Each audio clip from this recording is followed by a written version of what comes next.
हम हर हर महादेव।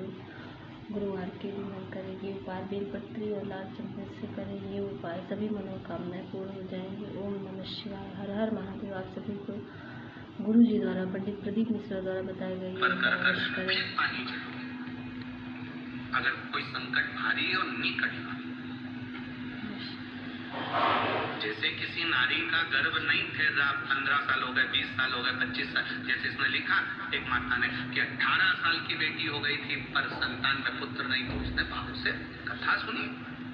जैसे आपके भीतर अगर 20 साल हो गए, 25 साल हो गए, 30 साल हो गए, संतान का सुख ही नहीं है, लाल चंदन का लेपन बाबा भोलेनाथ पर करना प्रारंभ करो। पीठिका पर लाल चंदन का लेपन करना प्रारंभ करो। लाल चंदन से बाबा का श्रृंगार करना प्रारंभ करो। एक बेलपत्री पर लाल चंदन, दोनों पत्ती नीचे वाली, जो नीचे की जो 2 पत्ती होती है, इस पे लाल चंदन, और बीच वाली पत्ती पर पीला चंदन लगाकर बाबा के शिवलिंग को समर्पित करिए। बाबा से प्रार्थना करिए, रोज प्रार्थना करो। परंतु एक बात का स्मरण रहे, 25 साल हो गए, 20 साल हो गए, 30 साल हो गए, संतान नहीं, तो पहले जल से अभिषेक कराना। अभिषेक कराकर जल का आचमन करने के बाद हाथ को खासा करना, धोना। उसके बाद में फिर वापिस बाबा का स्नान कराओ, फिर चंदन का लेपन कराओ, फिर 1 लोटा जल चढ़ाकर बाबा का स्नान कराओ।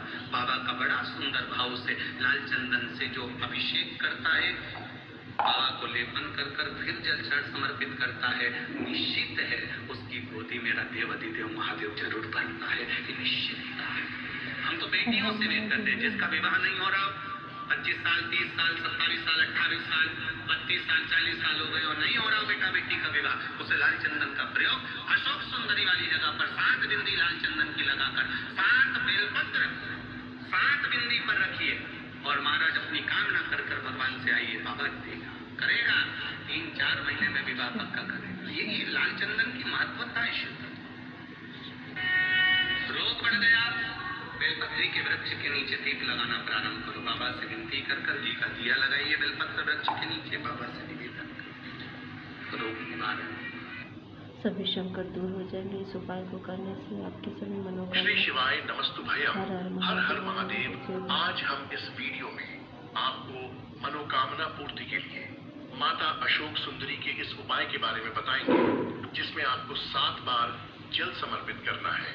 पूज्य गुरु जी की कथा सुनकर आपको बहुत अच्छे से बताऊंगा, बस एक चीज का ध्यान रखना है। बहुत ही ध्यान से इस वीडियो को देखेंगे, क्योंकि इसको करने का एक तरीका है, एक माध्यम है। लेकिन उससे पहले वीडियो को लाइक कर दीजिए और आवाज जो भी लोग पहली बार सुन रहे हैं, चैनल को सब्सक्राइब जरूर करिएगा। ठीक है, चलो उपाय के बारे में बात करते हैं, कैसे करना है।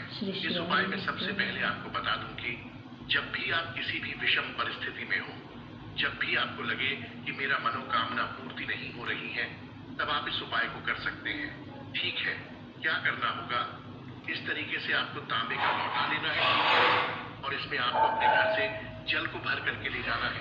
ठीक है ना, उस जल को लेकर पहुंच जाना महादेव के शिवलिंग के पास। ठीक है ना, उसके साथ ही साथ आपको जरूरत होगी इस तरीके से बेलपत्र की। ठीक है, और ध्यान देना बेलपत्र कहीं से कटा फटा हुआ ना हो।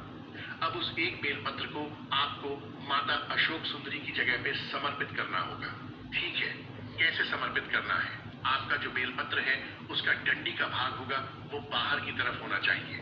जो पत्ती होगी वो महादेव की साइड होगी, जैसा कि स्क्रीन पर आपको दिख रहा है, बिल्कुल सीधा सीधा आपको रख देना है। ठीक है, अब आपके हाथ में जो तांबे का लोटा है उसके जल को उसी बेलपत्र की जो बड़ी वाली पत्ती होती है ना, उसी बड़ी वाली पत्ती के ऊपर आपको जल समर्पित करना होगा। कैसे समर्पित करना है, देखो, जो आप अपने साथ 1 लोटा जल लेकर गए हो ना, उसी से 7 बार चढ़ना है, लेकिन अलग अलग बदल करके नहीं चढ़ना है।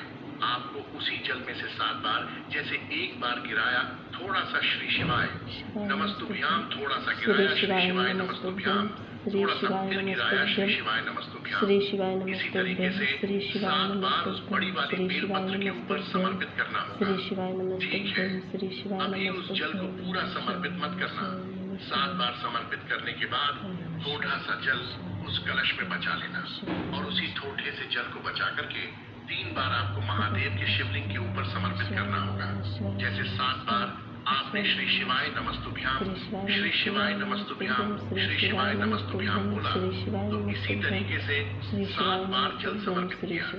उसी कलश के जल से माता अशोक सुंदरी की जगह पे अब जो थोड़ा सा जल उसमें बचा लेना लास्ट में, और उसी जल बचे हुए जल को 3 बार महादेव की शिवलिंग के ऊपर समर्पित करना होगा, श्री शिवाय नमस्तुभ्याम का स्मरण करते हुए। साथ ही साथ आपको अपनी कामना महादेव से कह देनी है। देखो, ये उपाय थोड़ा सा डिफिकल्ट है,